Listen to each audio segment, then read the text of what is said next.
रासायनिक खाद व जैविक खाद। द्वितीय विश्व युद्ध के बाद पश्चिमी देशों के हथियार और विषाक्त रसायन बनाने वाले कारखाने बंद होने के कगार पर पहुंच गए थे, जिसके कारण पश्चिमी देशों को काफी आर्थिक नुकसान हो रहा था। इन देशों ने इस आर्थिक संकट से बचने के लिए एक योजना के तहत उन कारखानों में रासायनिक खाद तथा कीटनाशक बनाना शुरू कर दिया। इन रासायनिक खादों व कीटनाशकों के द्वारा कृषि उत्पादन को बढ़ाने की बात कर हरित क्रांति नाम का एक छद्म जाल बुना। भोले भाले किसान अधिक उत्पादन के लालच में फंसकर रासायनिक खाद व कीटनाशकों का प्रयोग करने लगे। बैलों की जगह ट्रैक्टर से जुताई होने लगी।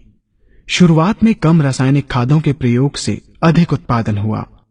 धीरे धीरे रासायनिक खादों के प्रयोग के कारण भूमि की उर्वरा शक्ति क्षीण होने लगी, जिसकी वजह से उत्पादन घटने लगा तथा फसलें कमजोर होने लगीं। फसलों के कमजोर होने के कारण उनमें रोग व कीट लगने लगे। रोग व कीटों से फसल की सुरक्षा के लिए और अधिक कीटनाशकों का प्रयोग होने लगा।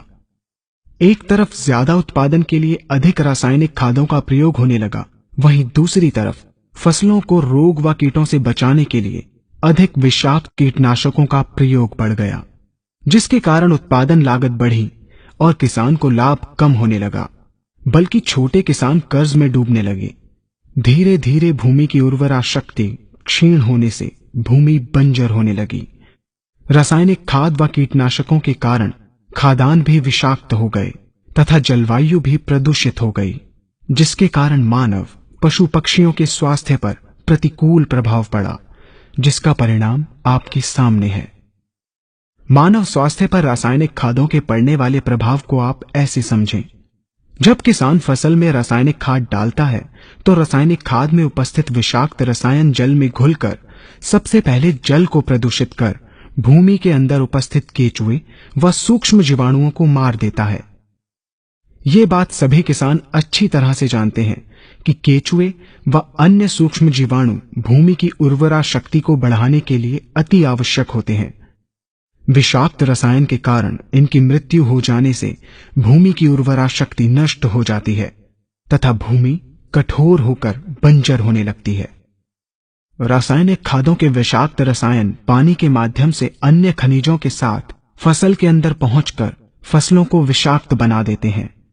बाद में जब खाद्यान्न के रूप में मनुष्य या अन्य पशु इन्हें खाते हैं तो ये विषाक्त रसायन मानव स्वास्थ्य पर बहुत ही बुरा प्रभाव डालते हैं तथा मनुष्य के अंदर तरह तरह के रोग उत्पन्न करते हैं। जब हम जैविक खाद का प्रयोग भूमि पर करते हैं तो जैविक खाद पानी में मिलकर पानी को प्रदूषित नहीं करती। जैविक खाद भूमि के अंदर उपस्थित उर्वरा शक्ति को बढ़ाने वाले जीवाणु तथा केचुओं की संख्या को तीव्रता से बढ़ाती है, जिससे भूमि की उर्वरा शक्ति बढ़ती है तथा भूमि छिद्र युक्त एवं भुरभुरी हो जाती है, जिससे वायु और प्रकाश भूमि के अंदर गहराई तक प्रवेश करते हैं, जिसके कारण भूमि में तापमान एवं आर्द्रता का संतुलन बना रहता है और फसलें मजबूत होती हैं। जैविक खाद में विद्यमान तत्व खाद्यान्न के माध्यम से मानव व पशु पक्षियों के शरीर में पहुंचकर स्वास्थ्य लाभ पहुंचाते हैं। जैविक खादों के प्रयोग से फसलें अच्छी और मजबूत होती हैं, जिसके कारण उन पर रोगों एवं कीटों का ज्यादा प्रभाव नहीं पड़ता। यदि किसी प्राकृतिक कारणवश कीटों व रोगों का प्रभाव अगर पड़ता भी है तो गौमूत्र एवं औषधीय वनस्पतियों के घोल के छिड़काव करने से फसलों को रोग एवं कीटों से बचाया जा सकता है। गौमूत्र एवं अन्य प्राकृतिक औषधियों के मिश्रण के छिड़काव से फसलों का कम लागत में बचाव हो जाता है तथा वातावरण पर भी कोई दुष्प्रभाव नहीं पड़ता। यहाँ हम आपको तालिकाबद्ध तरीके से दोनों